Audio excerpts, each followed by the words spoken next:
I hope you're having a fantastic day.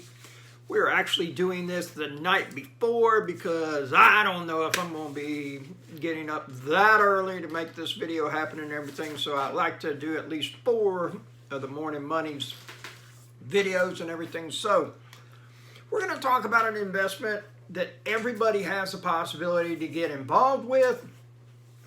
Few hundo to get started and everything like that. It's not a big initial investment or anything, and it can pay off dividends that are huge. It is one of those that the earlier you start in life, the better off you're going to be. Why? Because compounding interest. We love that. Yes, we do. So, also, went and looked at a house yesterday. Guy wanted $105,000 for it.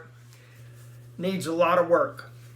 It should retail for about $150, $160, 3-bedroom, 2-bath. The big problem is underneath the house. It is off grade. It's I did go crawling around underneath there. A lot of work that's needed to be done. A lot of termite damage underneath there. A lot of fungus growing, a lot of mold, and a lot of moisture. Just wood rotting. Okay. Here where I'm at, we have terrible humidity. And one of the things that you have to do is like my mom's house, she just sold it recently, the hardwood floors were starting to buckle. And I really believe that the reason for that is that there was probably a change in the way that the air conditioning was being run. And so what ends up happening is that if that house has had cold temperature, basically, 15, 20 years, well, those floors get used to that. So then you have this problem where somebody comes in there and runs the AC at a real high temperature, and it doesn't take as much of the humidity out of the air. So then what happens, you get these hardwood floors that start to get some humps in them, and they start to buckle.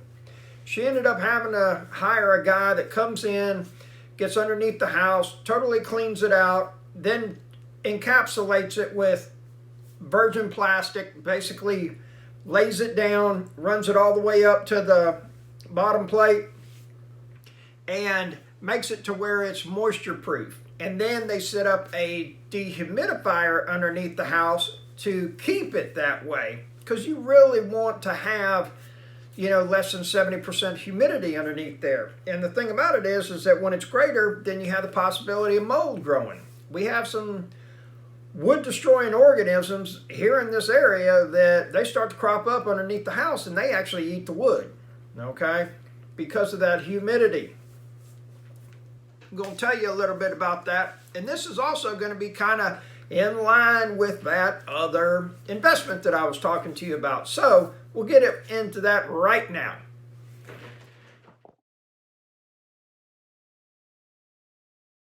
All right, so this investment we're going to talk about is index funds. Man, and I love the way that sounds. An index funds. Okay, so, well, what is Robert talking about? He's real big into real estate. He does side hustles. He's got businesses and everything. You're absolutely right.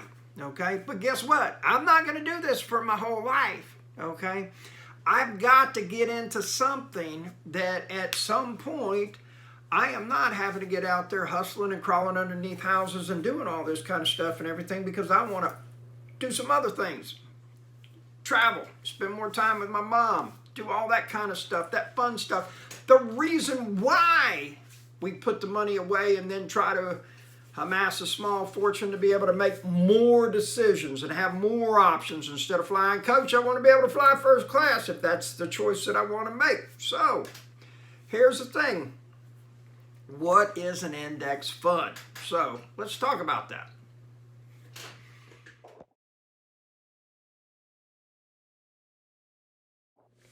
Okay, so kind of in a nutshell, and I'm going to keep this all redneck, keeping it real, but keep it redneck as well, I do have socks on, so I can't do the higher math. If I had flip-flops, I'd be awesome. So, however, basically index funds are, the majority of them are on the biggest and largest corporations, okay? And sometimes your index fund has, it might have 25 companies, it might have 100 companies in it, but they all have to have a specific criteria that most fund managers come up with to put that stock in that portfolio of that index fund, okay? And sometimes you're going to hear an index fund being called a blue chip fund, which is like, I think that's 100 of the largest companies in the world or something, but like Disney, Coca-Cola, you know, Caterpillar's in there, I think. ConAgra, I believe, is in there.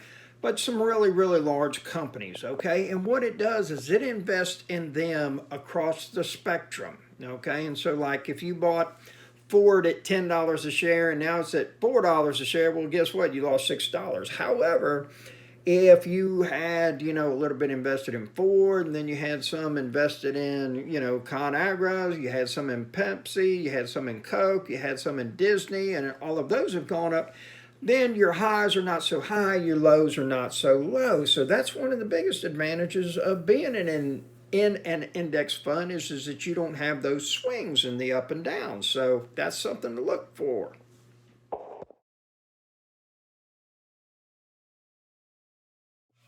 So there you have it on some of the advantages of having to do with these index funds. A lot of times people just don't have the time to sit there and really articulate and, narrow down on what stocks they're going to pick or doing this or doing that or anything of that nature. And so index funds are a wonderful way to say, hey, I'm a conservative investor. I really don't want to take big risk or anything like that, but I do want a decent return on my money. Okay, now, what is it that we talk about return on the money?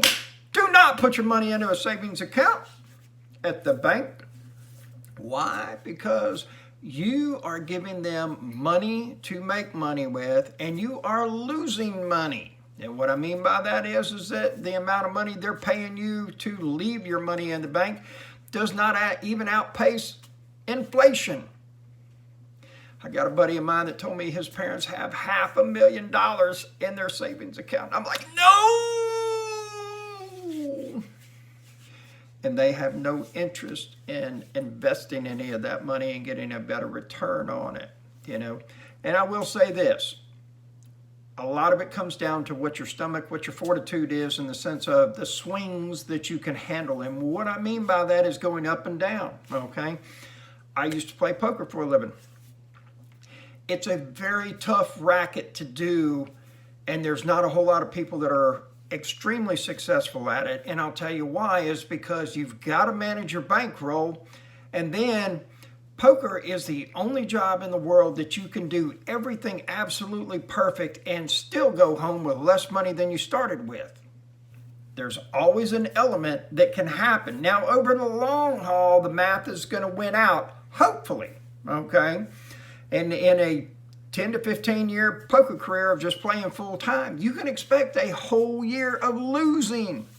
The odds just say that. But, and here's the thing is that you might win $300,000-$400,000 in 1 year, but your lifestyle's got to stay at 80 so that you continue to have money for a bankroll. Because if you take some big losses in a row, you've got to be able to fade those swings, the up and down. Day traders go through it as well. I've known a few people that have done that, and they're like, man, I did it for a little while. We made a little bit of cheese, or I lost some cheese, but I got out of it because I couldn't handle the swings. I wanted something that was going to be a little bit more reliable, a little bit more stable and everything. So, that's kind of what an index fund gives us. It rides the tide nice and even. Most of the time they're paying 8 to 12% over the life of the fund itself and everything, and that's pretty decent return on your money, okay? It's nothing to scoff at when you're talking about, getting 10%. So here's the thing is that if you had $1 million in this fund, then you're getting $100,000 a year back, and guess what? Not even having to lift a finger. If you had $1 million and you're getting 10% back, you're not even having to lift a finger, and you're getting paid. That's what we want to do. We want to get paid.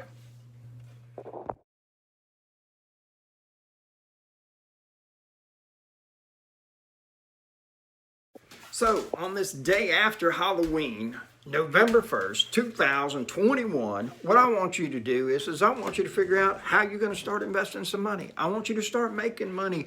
I want you to wake up every day and ask yourself, what do I want to do today?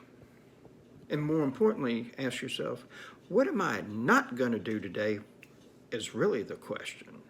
Like Ferris Bueller. What are we not going to do today? And that's the whole thing with financial independence is just being able to say, you know what?